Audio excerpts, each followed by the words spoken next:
Hi குட்டீஸ் எல்லாரும் எப்படி இருக்கீங்க? நல்லா இருக்கீங்களா? ஸ்ரீநிவி ஸ்டடீஸ்க்கு உங்களை அன்புடன் வரவேற்கிறேன். இன்னைக்கு நம்ம 5ஆம் வகுப்பிலிருந்து விண்ணப்பம் எழுதுதல்.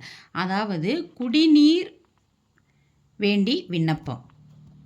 அது ஊராட்சி மன்ற தலைவருக்கு நம்ம விண்ணப்பம் எழுதுகிறோம். அதை எப்படி எழுத போகிறோம் அப்படிங்கிறத இந்த வீடியோவில் பார்க்கலாம் குட்டீஸ். இப்போ குடிநீர் வேண்டி எழுதுதல். அனுப்புனர் உங்களுடைய அட்ரஸ் எழுதிக்கங்க.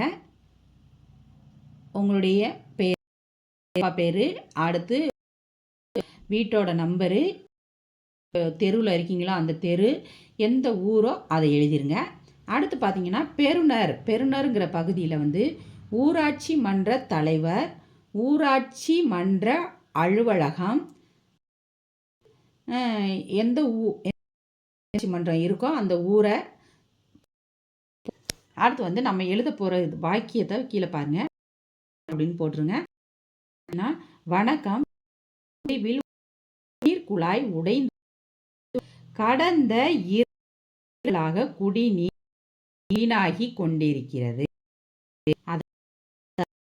இருக்கிற குடி பைப் உடைந்ததால் தண்ணீர் வீணா போயிட்டு இருக்கு. இதனால் தண்ணீர் இன்றி எங்கள் தெருவில் வசிப்போர் துன்பப்படுகின்றனர்.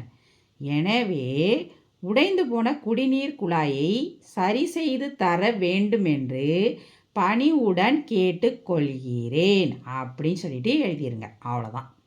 நன்றி அப்படின்னு போட்டுட்டு உங்கள் உண்மை உங்கள் பேரை நீங்கள் என்னைக்கு விண்ணப்பம் தேதி எழுதிருங்க. உங்கள் ஊரை. அவ்வளோதான் குட்டி.